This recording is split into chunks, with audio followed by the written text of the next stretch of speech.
अस्सलाम वालेकुम नाजरीन।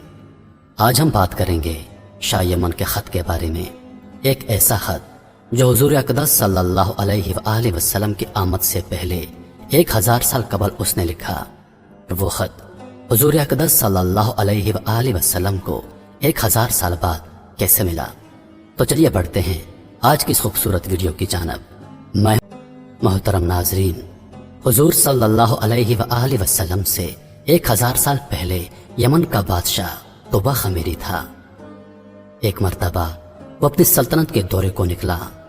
12,000 आलिम और हकीम, 1,32,000 सवार, 1,13,000 प्यादे अपने हमरा लिए हुए इस शान से निकला कि जहां भी पहुंचता उसकी शान और शौकत को देखकर मखलूक खुदा चारों तरफ नजारे को जमा हो जाती थी। ये बादशाह जब दौरा करता हुआ मक्का मौज़मा पहुंचा तो अहले मक्का से कोई उसे देखने न आया। बादशाह हैरान हुआ और अपने वजीर से कहने लगा कि यह क्या वजह है। उसने बताया कि इस शहर में एक घर है जिसे बैतुल्लाह कहते हैं। उसकी और उसके खादमों की लोग यहाँ बड़ी ताजीम करते हैं और जितना आपका लश्कर है उससे कहीं ज्यादा दूर और नजदीक के लोग उस घर की जियारत को आते हैं और यहाँ के बाशिंदों की खिदमत करके चले जाते हैं। इसलिए आपका लश्कर उनके लिए कोई अहमियत नहीं रखता। यह सुनकर बादशाह को गुस्सा आ गया और कसम खाकर कहने लगा कि मैं इस घर को खुदवा दूंगा और यहाँ के बाशिंदों को कत्ल करवा दूंगा। यह कहना था कि बादशाह के नाक, मुंह और आंखों से खून बहना शुरू हो गया और ऐसा बदबूदार मादा बहने लगा कि उसके पास बैठने की भी ताकत ना रही। उस मर्ज का इलाज किया गया मगर आफाका ना हुआ। शाम के वक्त बादशाही उलमा में से एक आलिम तशरीफ लाए और नबज देखकर फरमाया, मर्ज आसमानी है और इलाज जमीन का हो रहा है। ए बादशाह, आपने अगर कोई बुरी नियत की है तो फौरन उससे तौबा कर लीजिए। बादशाह ने दिल ही दिल में बैतुल्लाह शरीफ और खुदा में काबा के मुतालिक अपने इरादे से तौबा कर दी। तौबा करते ही उसका वो खून और मादा बहना बंद हो गया और फिर सेहत की खुशी में उसने बैतुल्लाह शरीफ को रेशमी गलाफ चढ़ाया और शहर के हर बाशिंदे को 7-7 अशरफियां और 7-7 रेशमी जोड़े नजर कर दिए।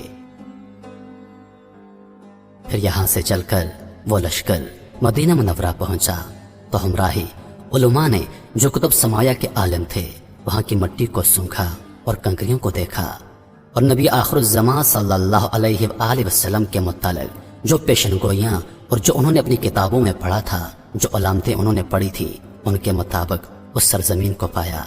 तो बाहम अहद कर लिया कि हम यहाँ ही मर जाएंगे मगर इस सरजमीन को छोड़कर नहीं जाएंगे। अगर हमारी किस्मत में हुआ तो कभी न कभी जब नबी आखिरुज़्ज़मान सल्लल्लाहु अलैहि वसल्लम तशरीफ लाएंगे तो हमें उनकी ज़ियारत का शर्फ हासिल हो जाएगा, वरना हमारी कब्रों पर तो जरूर कभी न कभी उनकी जूतियों की मुकद्दस खाक उड़कर पड़ जाएगी जो हमारी निजात के लिए काफी होगी। यह सुनकर बादशाह ने उन आलमों के वास्ते 400 मकान तामीर करवा दिए और उस बड़े आलम के मकान के पास हुजूर सल्लल्लाहु अलैहि वसल्लम की खातिर एक 2 मंजिला इमारत तामीर करवाई और वसीयत कर दी कि जब आप सल्लल्लाहु अलैहि वसल्लम इस दुनिया में तशरीफ लाएं तो यह मकान आपकी आरामगाह होगी। फिर बादशाह ने उन 400 उलमा की काफी माली इमदाद भी की और कहा कि तुम हमेशा यहीं पर रहो।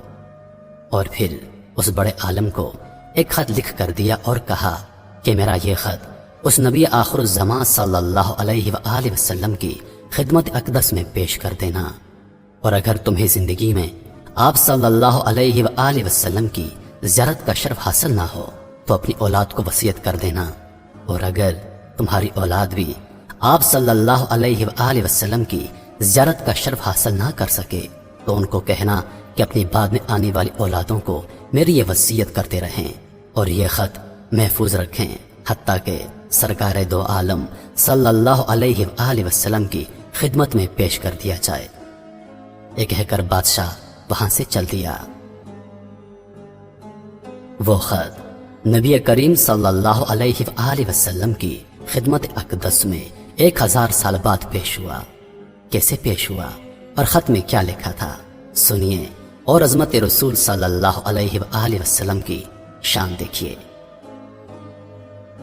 بادشاہ لکھتا ہے، کم ترین مخلوق طبع اول خمری کی طرف سے سید المرسلین محمد رسول اللہ صلی اللہ علیہ وآلہ وسلم، اما بعد، اے اللہ کے حبیب، میں آپ پر ایمان لاتا ہوں، اور جو کتاب آپ پر نازل ہوگی اس پر بھی ایمان لاتا ہوں، اور میں آپ کے دین پر ہوں۔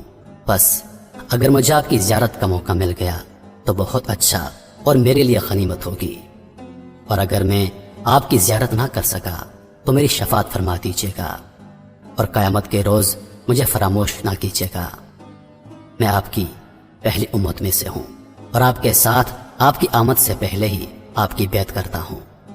میں گواہی دیتا ہوں کہ اللہ ایک ہے اور آپ اللہ کے سچے رسول ہیں۔ شاہ یمن کا یہ خط نسلاً بعد نسلاً ان علماء میں سے محفوظ چلا آیا، یہاں تک کہ 1000 سال کا عرصہ گزر گیا۔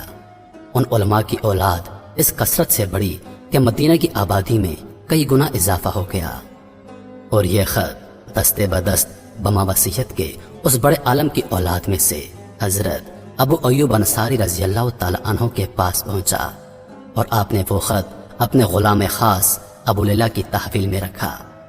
اور جب حضور صلی اللہ علیہ وآلہ وسلم نے مدینہ کی طرف ہجرت فرمائی اور مدینہ کی الوداعی گھاٹی مسنیات کی گھاٹیوں سے آپ کی اونٹنی نمودار ہوئی، اور مدینہ کے خوش نصیب لوگ محبوب خدا کا استقبال کرنے کو جوک در جوک آ رہے تھے۔ کوئی اپنے مکانوں کو سجا رہا تھا، تو کوئی گلیوں اور سڑکوں کو صاف کر رہا تھا، کوئی دعوت کا انتظام کر رہا تھا، اور سب یہی اصرار کر رہے تھے کہ حضور صلی اللہ علیہ وآلہ وسلم میرے گھر تشریف لائیں۔ حضور اقدس صلی اللہ علیہ وآلہ وسلم نے فرمایا کہ میری اونٹنی کی نکیل چھوڑ دو، جس گھر میں یہ ٹھہرے گی اور بیٹھ جائے گی وہی میری قیام گاہ ہوگی۔ چنانچہ 2 منزلہ مکان شاہ یمن طبع خمیری نے جو حضور اقدس صلی اللہ علیہ وآلہ وسلم کی خاطر بنوایا تھا، اس وقت حضرت ابو ایوب انصاری رضی اللہ تعالی عنہ کی تحویل میں تھا، جہاں انہوں نے اپنا گھر بنا لیا تھا۔ اسی میں حضور صلی اللہ علیہ وآلہ وسلم کی اونٹنی جا کر بیٹھ گئی۔ لوگوں نے ابو لیلہ کو بھیجا کہ جاؤ حضور کو شاہ یمن کا وہ خط دے آؤ۔ جب ابو لیلہ حاضر ہوا تو حضور صلی اللہ علیہ وآلہ وسلم نے اسے دیکھتے ہی فرمایا، تو ابو لیلہ ہے؟ یہ سن کر ابو لیلہ حیران ہو گیا۔ حضور اقدس صلی اللہ علیہ وآلہ وسلم نے فرمایا، میں محمد الرسول اللہ ہوں، شاہ یمن کا وہ خط جو تمہارے پاس ہے لاؤ مجھے دے دو۔ چنانچہ ابو لیلہ نے وہ خط دیا۔ حضور اقدس صلی اللہ علیہ وآلہ وسلم نے خط پڑھ کر فرمایا، صالح طبع کو آفرین اور شاباش ہے۔ محترم خواتین و حضرات، کتنا خوش نصیب بادشاہ تھا کہ جس کے لیے سرکار دو عالم صلی اللہ علیہ وآلہ وسلم کی مقدس زبان سے نکلا کہ صالح بھائی کو آفرین اور شاباش ہے۔ میں امید کرتا ہوں کہ ویڈیو آپ دوستوں کو پسند آئی ہوگی۔